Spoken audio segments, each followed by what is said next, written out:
welcome to episode 61 of C3 Crystals, Cauldrons, and Cocktails. I'm River Kane. And I'm Wren Graves. And today we thought we'd answer some questions that we've gotten either from listeners or from random people that talk to us when they find out we're witches. Yeah, sometimes they're judgmental. There are some weird questions. Do you know you're going to hell? Oh, yeah, that's not really a question. That's a rhetorical kind of a question. Statement. And yeah. To every time they ask me that, I'm like, yes. Yes, thank you. I'll see you there. Yeah. So first of all, sorry we are late. I was sick and it was Wren's first week of classes. So I think we've gotten our... It's a very chaotic time to restart everything. It is. Everything's all starting at the same time. I think we've got our schedules figured out now, though. Fingers crossed. Hopefully, so we'll figure it out. We'll see. We'll try. Uh-huh. Next, and most importantly, is what is our cocktail? Oh, yeah. So I'm back on my watermelon kick. Our poor listeners have had to deal with my watermelon strawberry fetish for the past several podcast episodes. Okay, so anyway. I am back on my watermelon kick. My husband bought me one, and since I'm the only one in the house that apparently eats watermelon these days, I've got a bunch left, so I decided to make another watermelon cocktail. On watermelon? Yes. Well, right now I'm into raspberry, like heavily. Oh. Okay, I'm into raspberry, so that's kind of like the vibe I'm going for usually in this time right now. But on the note of watermelon, when I was over in Europe, I had a couple watermelons over there. And I don't like eating watermelon in America. I don't like watermelon here. Huh. And I just think it has a really bad aftertaste to it. Like it's kind of like artificial type. Really? And over there, I had the best watermelon that I could ever eat. Any fruit. I had cantaloupe, honeydew, watermelon, raspberry, like all 100% fresh. And it's how I remember watermelon tasting when I was a kid. Mm-hmm. Before capitalism, before everything like really started to pick up. Like I know it was like a big thing even when I was a kid. Yeah. But I think it's gotten a lot worse and as time has gone by. And so things are starting to be less real and less not fake. Like, they're going for the price as opposed to the quality of the food. And so I feel like they're injecting a lot of growth hormones and stuff to get all of this like watermelon, all produce out faster. And so with watermelon, I don't like watermelon anymore because it has that really nasty aftertaste. It's like artificial. And when I was over there, that watermelon was so good. Mm-hmm. I ate several slices and I don't eat watermelon. Wow. Well, I'm calling this cocktail today the Watermelon Witch. And I used the frozen limeade and I mixed it with watermelon and put it in a blender. And the sweetness of the limeade is perfect with the watermelon. You don't have to add any simple syrup or anything like that. And then I put rum in it, but I think it would be good with vodka or tequila even. Oh, yeah. I think tequila is probably best with watermelon. Mm-hmm. I mean, I'm a sucker for rum, but when you like in my head, rum and watermelon just don't go together. With rum, I'm more on like I don't know how to describe it. The more acidic fruits. I feel like rum reminds me of the beach because I always think of Pirates of the Caribbean and him drinking rum, and watermelon reminds me of the summer, which reminds me of the beach. So watermelon and rum go together in my mind. Okay. Okay, so we're outside on my deck and we're drinking these lovely cocktails and we're chatting with our bitches about magic. So what could be better than that? A little bit of rain. Yeah. Okay, so here are some questions that we've heard over the years. Number one, do you worship the devil? That's right along there with that. You're going to hell thing. And sorry, another off note. I just recently binged the whole Conjuring series. Oh yeah, Annabelle. It's been forever since I watched that. Yeah, The Nun, and all of it is surrounded by witches. Well, some of it is surrounded by witches, like having it in with the works with Satan and the devil, and then that's why land becomes cursed. That's why something. And I was just like, this is not as I remember it before I became like an active practicing woman, Witch. you know.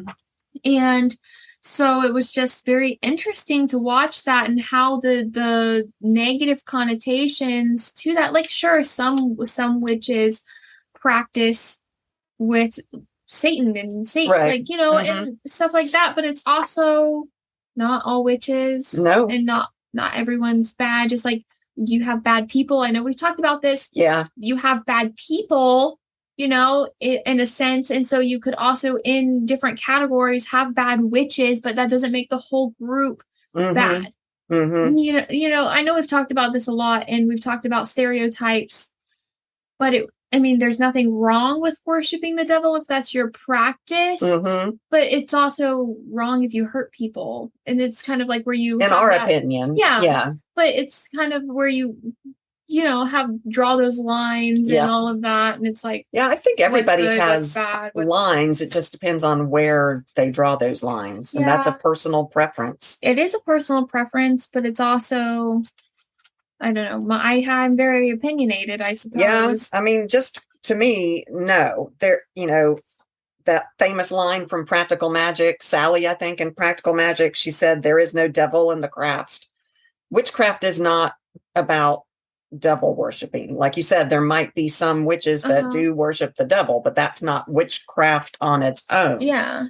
Like it's a small part that has been blown up and made all of like what people think of when they think of witchcraft, and that's not right. Yeah, they boiled it down to this stereotype that's not true for all of us. Yeah. Which leads us into number 2, is witchcraft a religion? And for me, no. I would say no for me as well. Yeah. I mean, for some folks, they do incorporate their craft into their religion, but witchcraft itself isn't a religion. Yeah, I look at it more of like a practice, you know, like you use what's around you to enhance whatever you need, like your environment itself you can use in your witchcraft, and witchcraft doesn't have to, it's not a religion, it's right around you. I mean, and different witches do different things. So some do, you know, like Wicca, that is a religion. Yeah. But not all witches are Wiccans, you know, so and then the next question is always, but do you worship nature? I mean, I would say, of course. I'm in my practices, I'm very big on nature, and I would say, in a sense, I do quote worship nature, because I do think that nature is the all-abiding power to us. Like, we are dependent on nature to survive. So for me, yes. Yeah, I don't like the word worship. Yeah, the word worship is odd. Define. There seems to be a theme to all these questions that we get. I think that there are so many people that have been raised to equate witchcraft with religion in some way that they can't quite wrap their heads around the thought that we don't necessarily worship anything. Yeah. You know, I don't worship anything. Some witches might actually worship nature, but for me, it's not about worship. Nature is a huge part of my spirituality, but I feel the buzz of magic out there much more strongly. That's not proper grammar. When I'm out in nature, I feel the magic. Yeah, it's about more the vibrations and all of that. And I know I sound like a hippie, a crunchy hippie right now, but it's all about the vibrations and harmonizing with what's around you. Yeah, but I wouldn't say I worship it. I might revel in it, but I don't worship it. That's a good word. So are there any gods or goddesses that you do worship? And again, for me, I don't worship. I have been feeling an affinity for Lilith lately. I'm not sure why, but she has been more and more, I've been more and more aware of her for some reason lately. So I don't know if something's going on with her trying to connect with me, or I don't know. But, that fairy tale that she was Adam's first mate and that she wouldn't submit to him and was therefore replaced with Eve, who was submissive. That whole thing speaks to me. The idea of a strong woman standing up to oppression, that's amazing. And especially when you think of it in terms of the fact that standing up and being a strong woman was condemned as being evil. And so I have been feeling her lately, and I don't know why. But again, worship is not a thing for me. Yeah, I don't like the word worship, and I would say no, at the moment I don't have any deities or anything that I'm working with and or anything.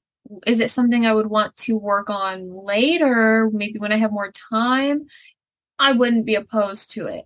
Yeah, I'm just wondering if there's a reason why Lilith is speaking to me at this time. So I might have to do some research on it. We'll do some episodes probably on the different deities that some witches do work with. Yeah, I mean, and I think there are witches out there that work with all kinds of deities. And explore relationships with them. And I'm not sure that they would even themselves would use the term worship. Yeah. It's more of a partnership, a working with. Yeah, it's kind of funny because like when I think of other people and other beings, I don't look at them as if like they're higher than me or if I'm higher than them. It's just kind of like we're all equal. It is kind of, this has nothing to do with witchcraft, but actors. Yeah. People are always like, oh my God, if I got to meet blah, blah, blah, I would love it. I would faint. I would, vomit, be so excited, etc.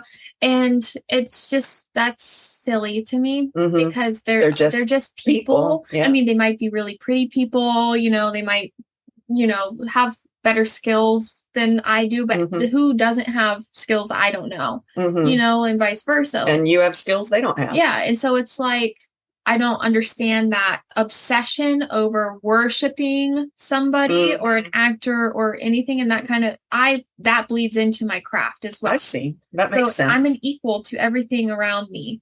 Nature, other people, animals, like nothing. I'm not better than anything and nobody's better than me. I like that.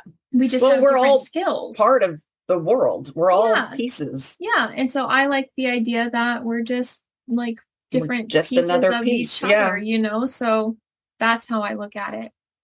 So the next question is, when did you realize you were a witch? I'm curious with you. I don't know when you really started your practice.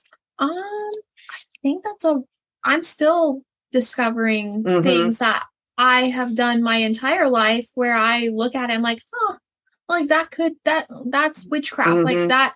Even if it's not like innate, like, oh, I'm over a bubbling cauldron, it's right. It's not as simple as like when, because I feel like I've done it my whole life. You just know. When did I wake up? Yeah. When did you realize that there was a word for what you were doing? It was a little bit when I got really interested in mental health.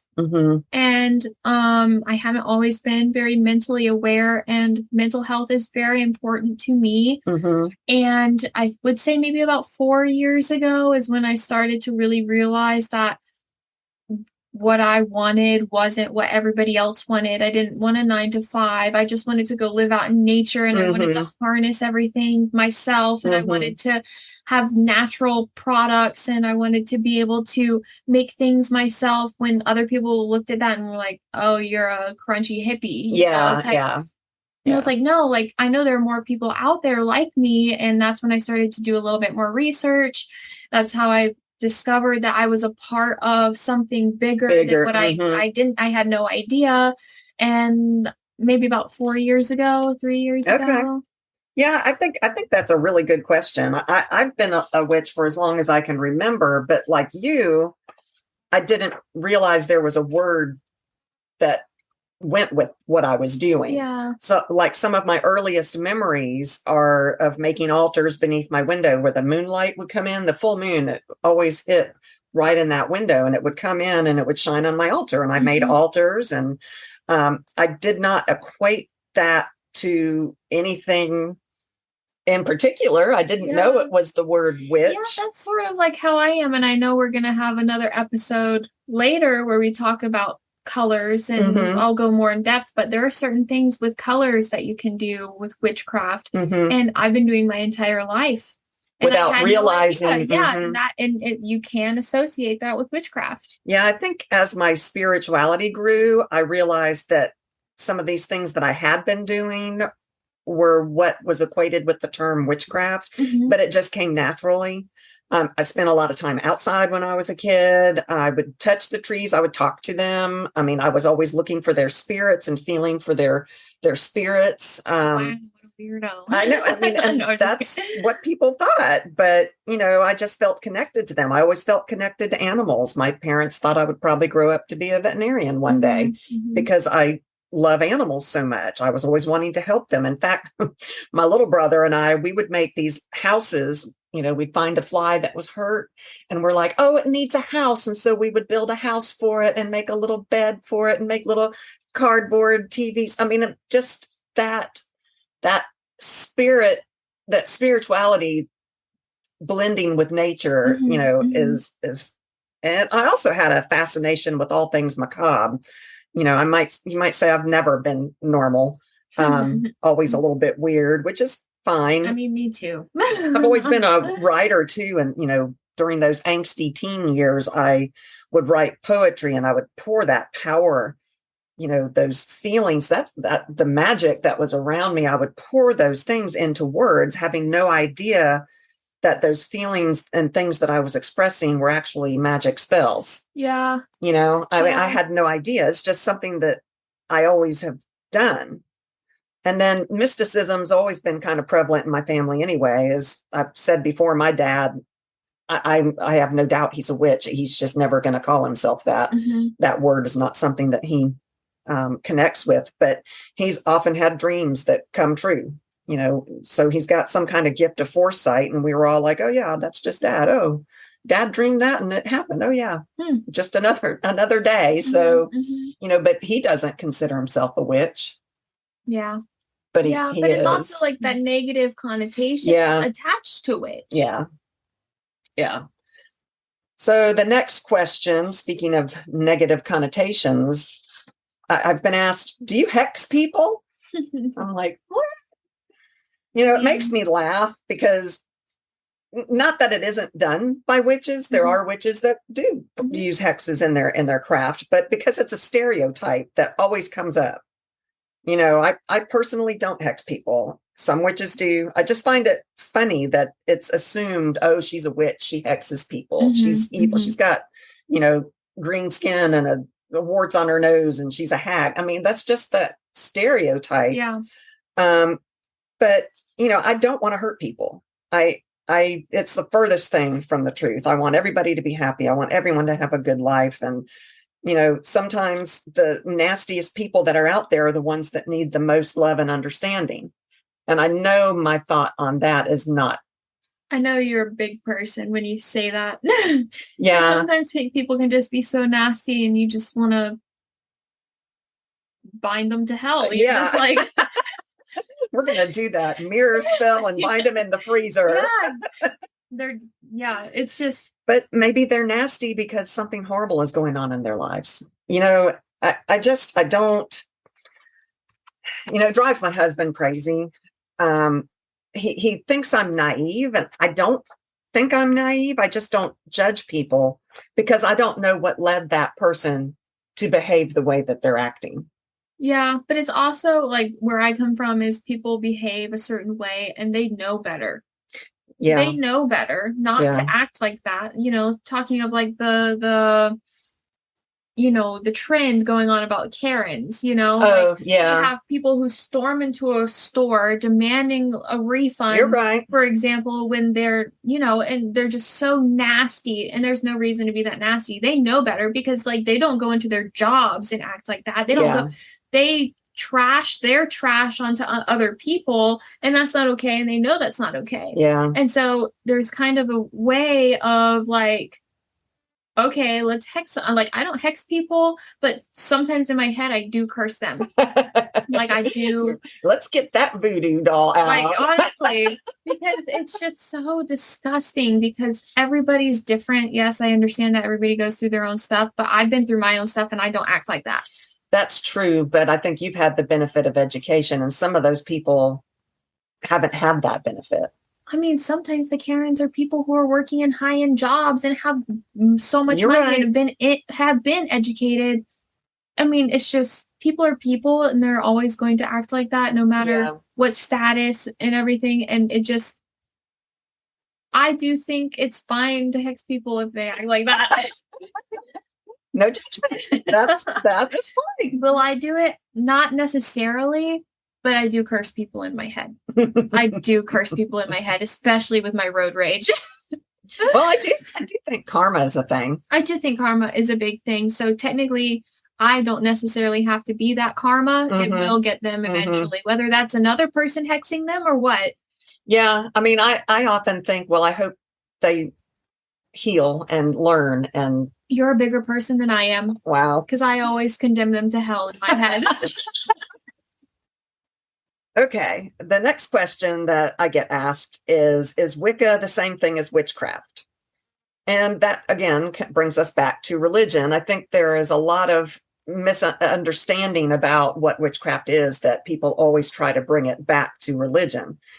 So Wiccans are witches, and Wiccans practice witchcraft, and Wicca is a religion, but not all witches are Wiccans. You know, so try to say that 5 times. I know. I don't even know that what I just said made sense. So no, it's not the same thing, but it's kind of the same thing. There are parts. Wiccans practice witchcraft. Okay, now I'm confusing myself. So Wiccans practice witchcraft, but not all who practice witchcraft are Wiccans. That's right. I think that's what I had said. Okay. I confused myself. Take a shot every time we said couldn't be the rum in this stuff, right? Yeah. Oh, and this is one. Is sex magic a real thing? And I think it is. I mean, I haven't delved into this myself. I'm wanting to, but there is a lot of energy and emotion involved in sex. So I would think that if you could harness that essence that's going on there, that it would make any spell you cast with it to be quite intense. I would think so. I mean, it's something that I want to research for sure. I think my husband would be willing to let me attempt to practice on that. He wouldn't complain. Yeah, it's just something I really haven't researched, so I can't really put my opinion on it right now. I mean, to me, it makes theoretically, because like you, I haven't done it yet, but theoretically, I imagine that power that's going on, those energies there would be super powerful, I would think. Yeah, probably. Do witches always wear black? No. I mean, I love this too. Back to that stereotype. I do happen to wear a lot of black. I love the way it makes me look. It makes me look sleeker and thinner, and I feel more attractive in black. I have blonde hair and blue eyes, so black looks really good with my coloring and my, skin and that kind of thing. Yeah. But I don't always wear black. I mean, I do have purples and pinks, but black is generally my go-to. Plus, to me, it looks professional for work. It's a professional. Oh, I'm the complete opposite. I wear all the colors. My work pants actually are just like my favorite work pants. They're orange. Oh, wow. They're like a bright orange. I love that. It's so you. Yeah, all of my pants. I only have one pair of pants that are black for work, which goes with everything. And I always have a hard time matching shirts with my pants. But I have orange pants. I have green pants with patterns on them. Like, they're just like really nice. Like, that is so you. Stylish work clothes. I think I'm pretty stylish. Do you ever wear black? Not all black. I'll wear black pants and a black shirt, but I will never wear all black. Black on black. I like colors. And I also have I have a thing with black on black. They have to be the same shade of black. Oh, yeah. Otherwise, it's like wrong. When you have a shirt that has been washed too many times and it's a little bit faded and it doesn't quite match the. Yeah. Yeah. So I just don't really, and even my shoes are colorful.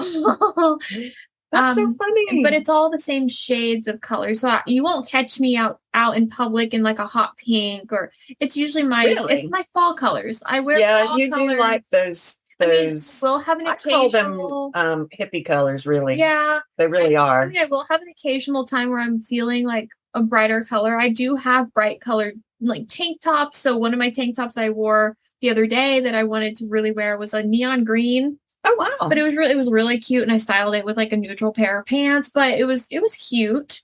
But it's not my go-to. Speaking of crop tops, I've been designing some more merch for our listeners, and they do have crop tops. Do you think that our listeners might like? Would you wear a crop top with our logo or some kind of witchy something? You don't know? Yeah, we'll have to talk about it. Y'all let us know what you think. There are, witches are people, and so you're going to have all kinds of different people, witches wearing different things. Just go on TikTok and, you'll see the goth witches. We're all different. And you'll see the gypsy witches. Just and you'll see witches doesn't mean the same. We're human.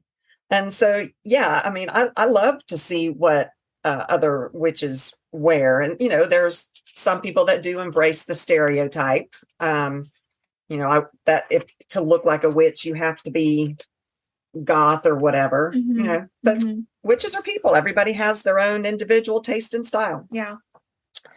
So what is a day like for a witch? What is a typical day for a witch? Well, let me tell you, we wake up at the strike of dawn, 6 o'clock in the morning, and I start my cauldron. And it's boiling green goo already. And with my black cat walking in the background, my broom in the corner, and I'm ready to go right off into the sunrise. Yeah. I mean, like I said, we're all individuals. So some of us have more rigid practices of witchcraft, and some of us have routines that we follow, and some practice just when the mood strikes, like maybe once in a blue moon, maybe literally once in a blue moon. Maybe that's when they do their magic, on a blue moon. For me, it depends on what's going on in my life. I've got kids, I've got work, I've got a husband, I've got a house to clean, that kind of thing. So some days are so busy, I barely even remember to eat, and there is no time for witchcraft. Yeah. So every day isn't necessarily about, like you said, getting out and stirring the cauldron and casting spells and doing rituals. But I do try to take time, at least some time every day, to focus on myself, which I think is inherent in witchcraft. To notice the world around me and my interaction with it. I do a tarot draw every morning before I even get out of bed. So every morning I do a tarot draw. And then I do try to do a ritual bath every night, which every night has turned into maybe once this month. But, that just keeps me connected to the magic around me. There are some days I do have more time. And on those days, maybe I decide I'm going to cleanse my altar, or I'm going to rearrange my altar. I'm going to bring something fresh from the season that's going on outside right now and put it on my altar, and maybe do a jar spell that I've been needing something for. I enjoy those days. Yeah. I really love it when I have time to devote actual real time to the craft. Yeah, I don't really get that much time either. I am taking courses. I work now part-time.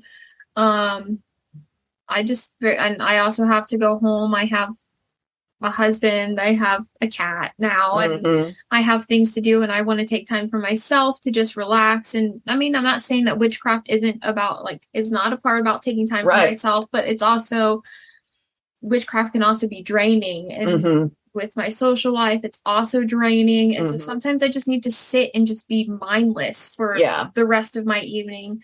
And so I mean, for me, it's hard. It's hard to incorporate. And you guys even know I haven't been here. And in that time that I haven't been here, I haven't been able to focus on any of my craft. I'm being honest. I haven't been able to touch much. I don't have time. I've been running around, and I think it's just been chaos. What you do, though, at least sometimes, is light candles and revel in the scent of the candle. I mean, I do, which is a little bit of witchcraft. In a sense, I do kind of I cook, and cooking is one of my big things, and I do enjoy that a lot. And then I do have my candles going on around the house, and I have my house decorated. My house is basically my altar. I know we've talked about this, and so every now and then while I'm cleaning, I'll just rearrange my little knickknacks that are important to me. I do have certain things going on in my apartment that are very very nice, and it soothes my soul, which is sort of it's See, witchcraft. that is witchcraft. But to say I actively practice in what I do in a day is very hard Mhm. because sometimes maybe there's one day, maybe my job doesn't need me that day. And they're like, oh, you don't have to come in. There's nothing for us to give you.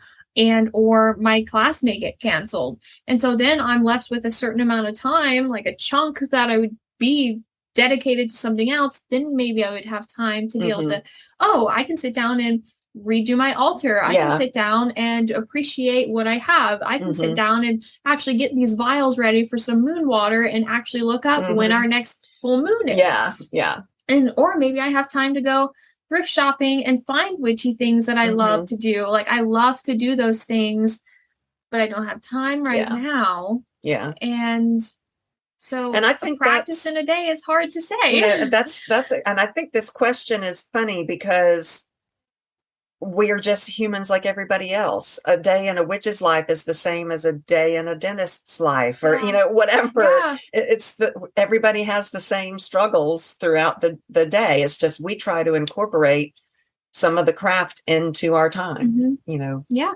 And that's what we do. The next one, this is a good one. Can men be witches? Yes. Yeah, 100%. Yes. Yeah. Yeah. Magic is out there. Anyone who is aware of it can use it. They can use it to focus their intent.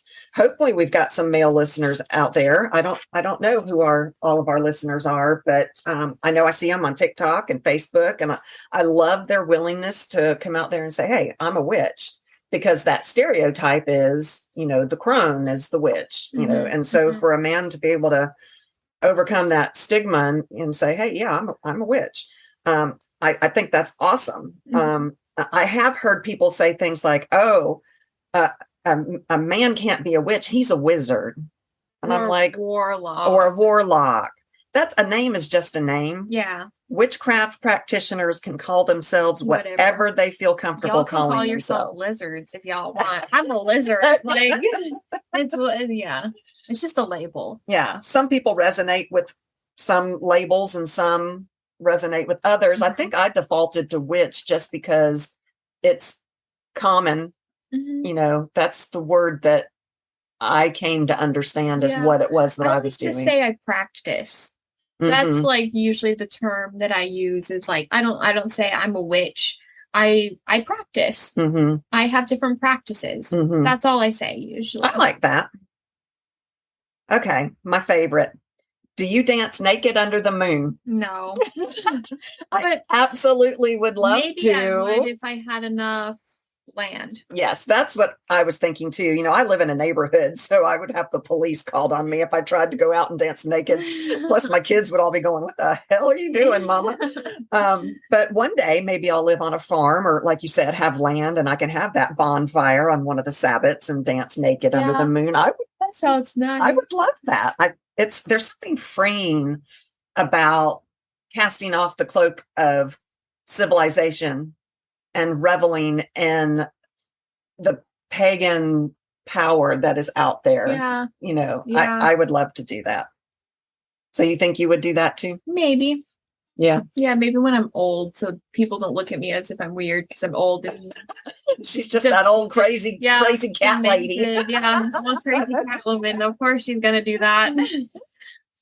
So, if you don't think of witchcraft as a religion, why do you celebrate the Sabbats? Aren't those Wiccan religion?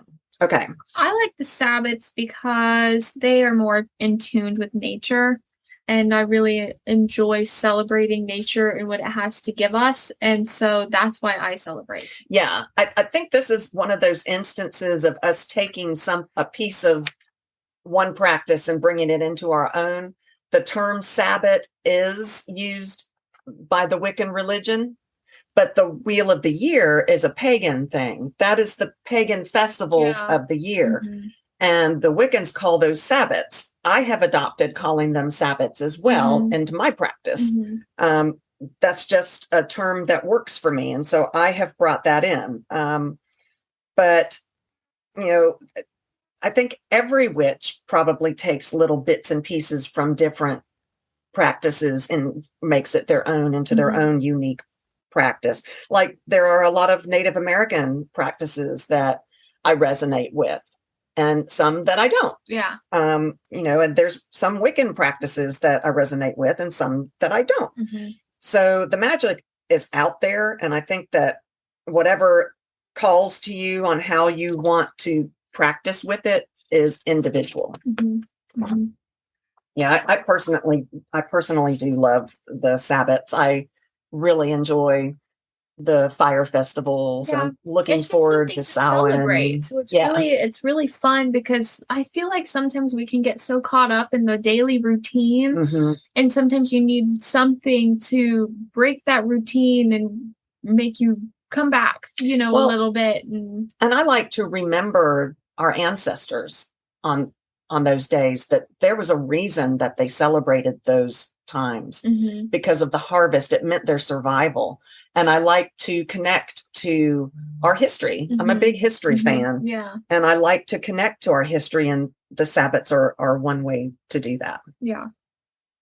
So do you have to be in a coven? No. And obviously not. I mean, it can be. Absolutely. Obviously, but you don't have to. Yeah. Often a coven is a wonderful group of people who support you, that, have similar ideas that you have, that practice the way that you practice, and spell work done in a coven can actually be incredibly powerful because you're doing it with other people manipulating energy together. And that can be super, super strong. But yeah, you don't have to be in a coven there. And there are so many different types of covens. We should probably do an episode on the different types of covens. We got 2 episode ideas in one. Yeah. So there are formal cousins. There are formal covens with, minutes and the formal meeting agendas that they actually go through, and you have to second the motion and, strict formal meetings. And then there's covens that are more like your weekly book club where you sit around and drink wine and talk magic. That's my kind of coven. I like that one. That's kind of what we have. If you can call us a coven. Yeah. I don't know. There's only 2 of us. Isn't there isn't there a limit to a coven? I don't know. Is it like 3 or more? I don't know. We're 2. Sad. We are 2.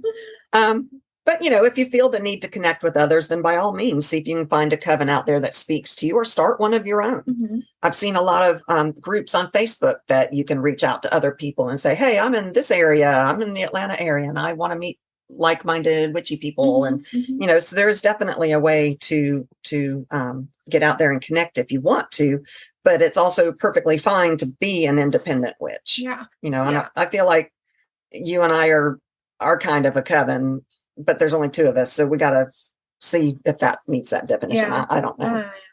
I know. I don't know.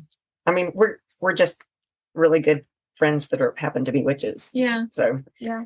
So what is your favorite witch movie or series?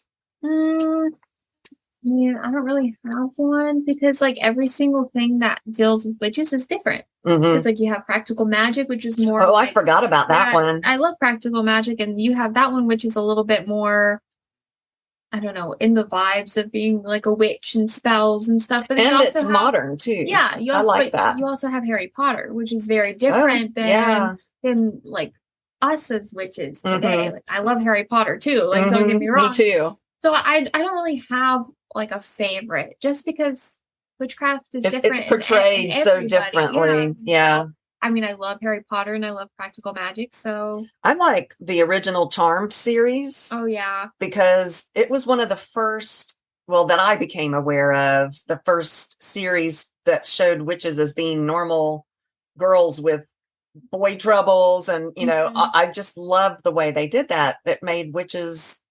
relatable. Yeah. And then I also have been watching, I don't know if you've started this one yet, Salem Motherland.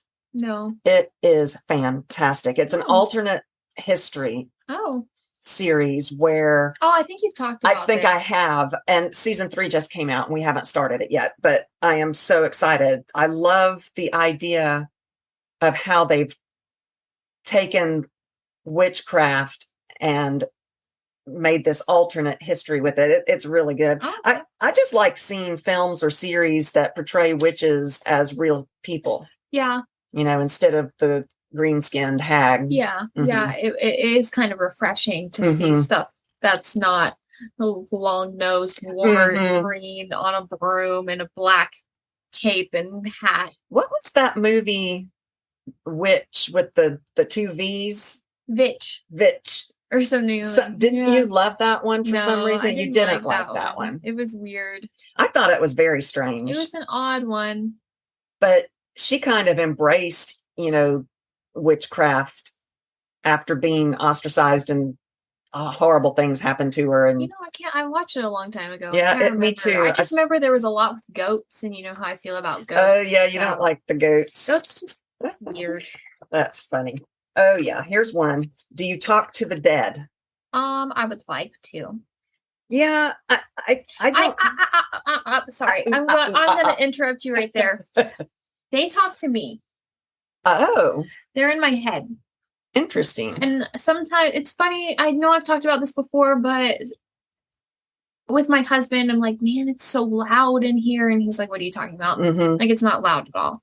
And I'm like, it's loud. Like, it's just loud. That could be empath abilities too. Or maybe. I don't know what it is. Or it could be spirits. I block it out. I don't want to deal with it because I'm not mentally ready to deal with anything like that. And so literally I have a barrier up, and sometimes they can leak through. But sometimes it's like things like water. And it'll be like water. And I'm like, what about water? And it's like drown. I'm like, okay. You've never told me this. This is interesting. It's usually when I go to, like, when I'm laying in bed and I have nothing in my head, and I guess my barrier that I put up can go down a little bit, and I'll hear things, and like, I can picture people, but it's like, at the same time, I'm like, okay, I'm sorry, I don't want to deal with you right now, and so I'll put it back up. Do you notice that happens more often at the times of the year when the veil is thinner, like at Samhain? I haven't thought about that. Yeah, I wonder if you can keep track and maybe next time I can like make a note or something when it is, because that happens sometimes. It hasn't happened recently because I think my barrier is pretty good right now. But yeah, it happens sometimes, and I don't know what it is, but it's like, I think there are people maybe need help, but I'm not the person to ask right now. Yeah, that you don't have time to help yourself, much less help a dead person. And remember that movie Gothica? No. Oh, it was really good. She could see dead people. Yeah, I can't see them. Well, it wasn't. I can empathically hear them. They went into her body. No. Henceforth, why I still have a barrier, because I don't even really know about this stuff. So for me to just like open yourself, I don't like that. So I just don't really deal with it. I block it out. But I get a lot of ringing in my ears. I have ringing as well, and I know that it might not be dead people, but it could be like spirit guides saying, something. Pay attention. Yeah. So sometimes I hear ringing and I'm like, okay, what's going on around me? What do I need to take note of? But yeah.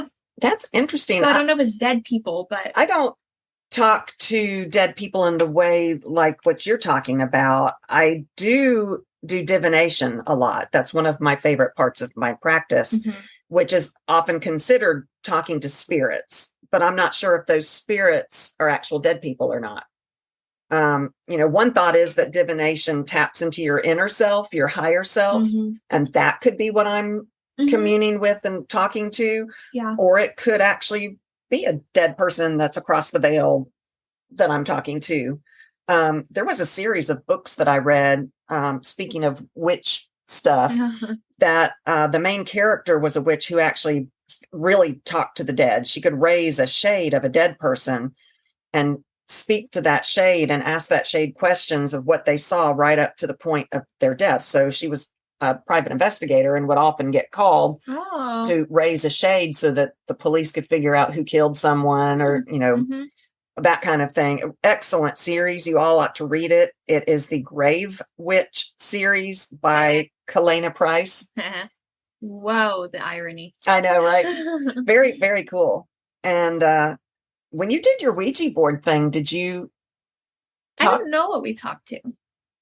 There was something there. It was something. That's interesting. It was very, And it wasn't clear answers and stuff like that. And I was a kid, so you just you don't ever really know. And so, Yeah. but what I did know is you make sure to go, you make sure to say goodbye. Yeah. Yeah. I made sure to do that. Yeah. That's one right thing I've done in my life. Yay. Okay, next question. What is the rule of 3? So that is a Wiccan rule as well. Mm-hmm. It is where a witch believes that anything that you cast will come back to you times 3. So it's kind of like the golden rule that I was taught when I was a kid, don't do anything to someone else that you don't want done to you. Yeah. Not all witches believe in that rule. I think it is, I don't want to say strictly Wiccan, because people do pick pieces of practices. Yeah. But not everybody believes in that. I don't necessarily believe in that, but again, I do believe in karma. Yeah. So, I also have no desire to hurt anybody. Yeah. What about you? Well, I mean, pretty much all that you just said. Okay. Like, that pretty much sums it up. Yeah. Do you have a favorite crystal? I love lapis lazuli, but I also love tiger's eye. Oh yeah. Yeah. I love them all. Me too. Yeah. I love Labradorite crystals. is also really nice. That is one that I have found myself connected to lately. Mm-hmm. I went shopping on our vacation, and I didn't realize it until I got back home that every piece of jewelry I picked was a Labradorite. Labradorite. And it means, it brings possibilities into your life. It is a stone that inspires and bridges your connection between spirituality and reality. Mm-hmm. And so I think it's so funny that, I didn't even realize until I got home and looked at my stash that I had gotten that they were all Labradorite. Isn't that funny? I love lapis lazuli, and it's so funny because lapis lazuli is so rare, because it's rare to find something that blue in nature. And so I don't think I have any like real lapis lazuli. I have maybe a small nugget, but that's it. The kind that you normally see is dyed or something? Mostly. So a lot of it's fake, because it is dyed, or just not even Labradorite, not even lapis lazuli altogether. Lapis lazuli is really important in history, because I can't remember where the walls are, but the whole entire wall is created of lapis lazuli. Really? I can't remember where. I've never heard of that. Oh my gosh, it's so pretty in pictures. And I could just imagine what it looks like in real life. But I would love to go see it one day. That would be cool. Yeah, lapis lazuli, I would say, and tiger's eye, my top crystals.